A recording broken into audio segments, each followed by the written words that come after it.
All right, this is B class, number 3, mixing 6s and 8s. We started off with some solo jazz. You put your Suzy cues that you learned last week into a pattern. We did 8 counts one way, 8 counts the other, 4, 4, 2, 2, 2, 2. So it looks like this.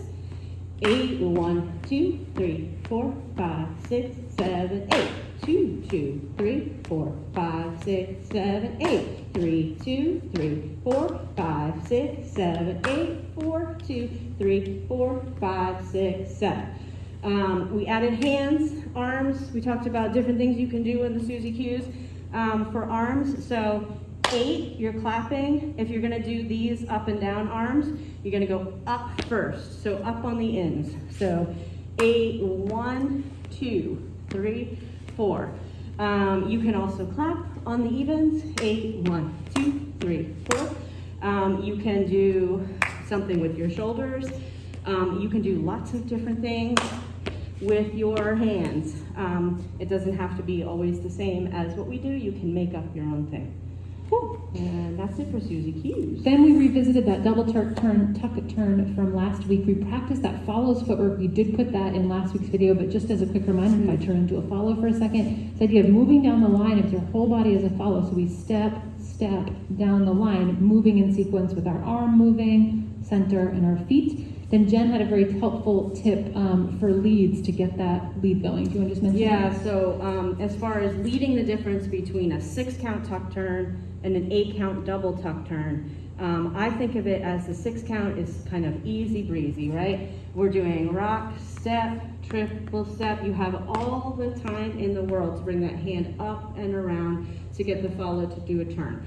If you're going to do the 8-count, you need to initiate a little bit of momentum earlier, quicker in the beginning. So 1, 2, 3, and 4, 5, 6, and then you're going to stir the pot to continue that turn. But if you initiate the momentum earlier and quicker, it's going to force the follow to do that regular 8-count footwork, rock, step, triple, step, step, triple. And they won't be confused and think that they might do rock, step, triple, triple, which is sometimes what happens if the lead is kind of a little slower at the beginning of the double tuck turn, and then the follows end up fixing it at the end with by putting a step, step at the end. But if you really want them to change their footwork, what is going on?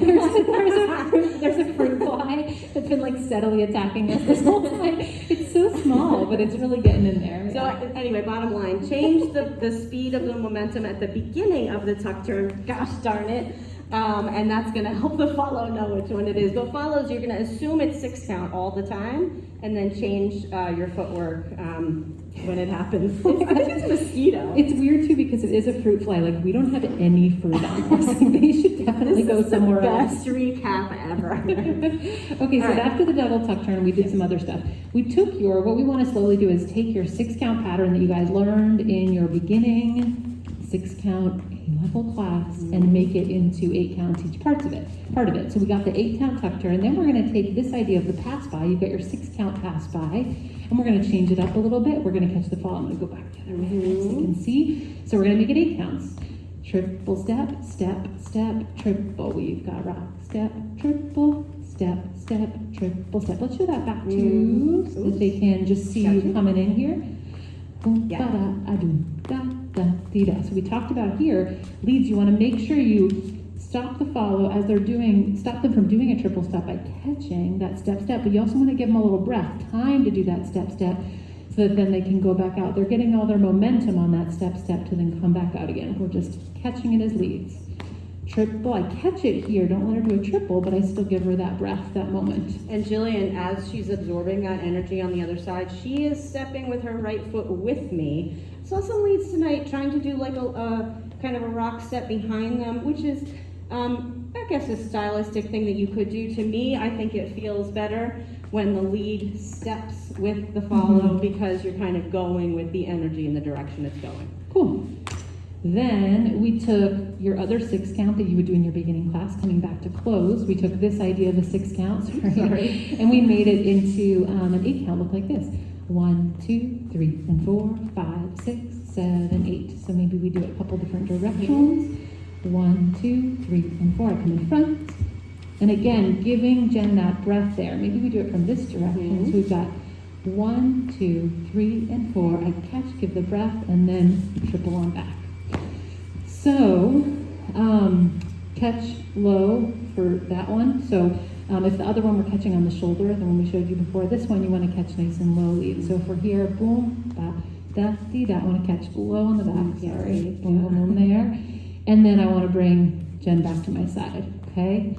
So if we put, well, that also allows the follow to get their arm up and over. So if we put all those ideas together and we shift all of your 6 counts to 8 counts, it's going to look a little something like this. So we've got the double tuck turn, boom, ba, da, dee, da. Oh, I didn't do that one right, sorry. I caught you. But here we're just going to catch the shoulder, back out, and then we've got here, boom, ba, da. But, as we talked about in class, mix it up. You don't always have to do just 6, just 8. The whole point of this class is to start you mixing all of those things. Do a 6 count tuck turn, an 8 count pass by, 8 count to close, then a 6 count to close. So mix it all up so that you're practicing going back and forth and keeping follows on their toes, and leads are leading well. Follows, we mentioned it again. Always assume it's going to be a 6 count. That's like an easy rule of thumb. The 8 count should feel really different, and the momentum should feel different so that you do that footwork. Yeah. That's it. You guys did a great job. That's awesome. Wear your bug spray to class.